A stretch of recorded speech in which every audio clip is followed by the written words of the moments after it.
Olá pessoal do Faz a Questão, apareceu agora uma dúvida relacionada à ondulatória. Isso mesmo, ondulatória. Um colega meu aprendeu recentemente que V é igual a lambda F. A velocidade de uma onda vai ser igual ao comprimento dela vezes a frequência.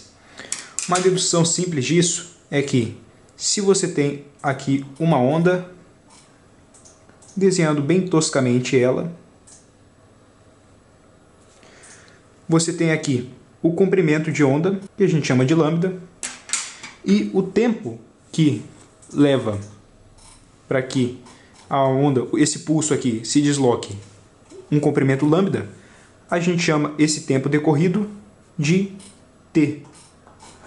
De t maiúsculo aqui para período. Então, a gente sabe que a velocidade de qualquer coisa é dado por ΔX sobre ΔT, ou se você preferir, ΔS, ΔT.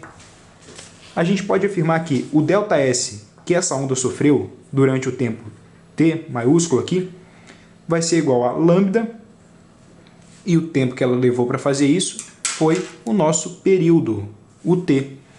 E você sabe também que a frequência é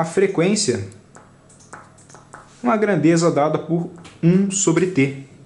Substituindo aqui em cima, a gente tem finalmente que V é igual a lambda F. Mas esse não é o ponto desse vídeo. O ponto é... Perguntaram assim para mim. Bom, dessa expressão aqui eu consigo ver a velocidade e a frequência são diretamente proporcionais. Por exemplo, se eu dobrar a frequência, a velocidade da minha onda dobra. É mesmo? Então, vamos partir por um exemplo semelhante. Existe uma grandeza aqui chamada quantidade de movimento, ou então momento linear. A quantidade de movimento. A quantidade de movimento é dada pela massa do objeto que está se movendo vezes a sua velocidade. Isso mesmo, multiplicado pela sua velocidade. Uma grandeza vetorial, né? Ela depende dessa velocidade vetorial. Enfim, Q é igual a mv. Q é igual a mv. A partir disso aqui, então, da mesma forma que a gente afirmou para as ondas, a gente tem, escrevendo ela de outra forma, m é igual a Q sobre V. Então, aqui dá para ver que se a massa cresce, a nossa velocidade diminui. Por exemplo, aqui eu multiplico por 2, então aqui vai cair por meio.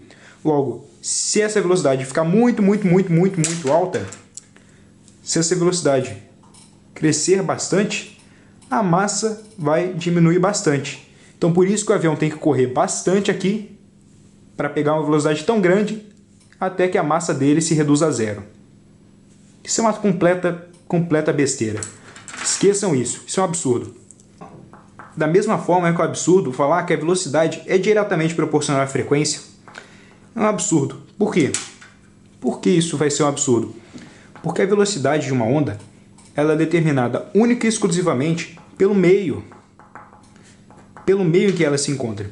Então, somente se houver uma mudança de meio, se a onda entrar na água a partir do ar, ou então se entrar num meio sólido, por exemplo, vamos supor que é o som, a partir de um meio gasoso, por exemplo.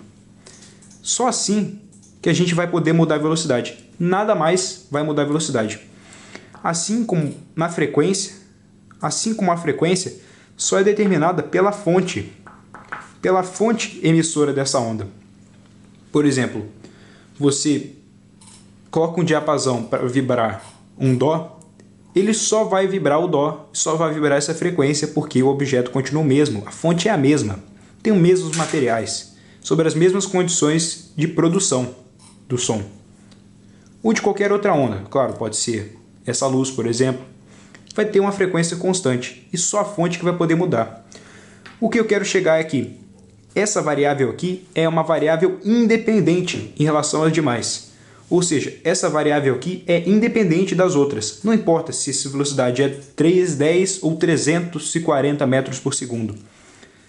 a frequência não vai mudar por causa disso. E o contrário também é válido. Agora, tem uma variável dependente no processo. Essa variável é o comprimento de onda. O comprimento de onda vai variar de acordo com como variarem a velocidade e a frequência. Assim como você tem nas suas funções de primeiro grau, vamos supor, y é igual a ax mais b. Também pode chamar isso de f de x. É uma função de x. Aqui ele fala exatamente quem são as variáveis dependentes e independentes do processo. O f de x é dependente do valor de x. Você só vai saber esse valor aqui quando você definir esse x aqui. Mas, por exemplo, esse a e esse b aqui. Esse a e esse b. Não importa se o x é 10, 1000, 1 milhão, o a sempre vai ser constante e o b também. Quando você colocar o x aqui, tudo que você pode determinar é f de x. Ah, mas se eu tiver aqui 15, eu vou descobrir o x. Exato, você vai descobrir o x para que esse valor seja 15. A variável independente continua sendo x e a dependente continua sendo f de x. Então, obrigado, espero poder deixar isso um pouquinho mais claro. Até o próximo vídeo e bons estudos!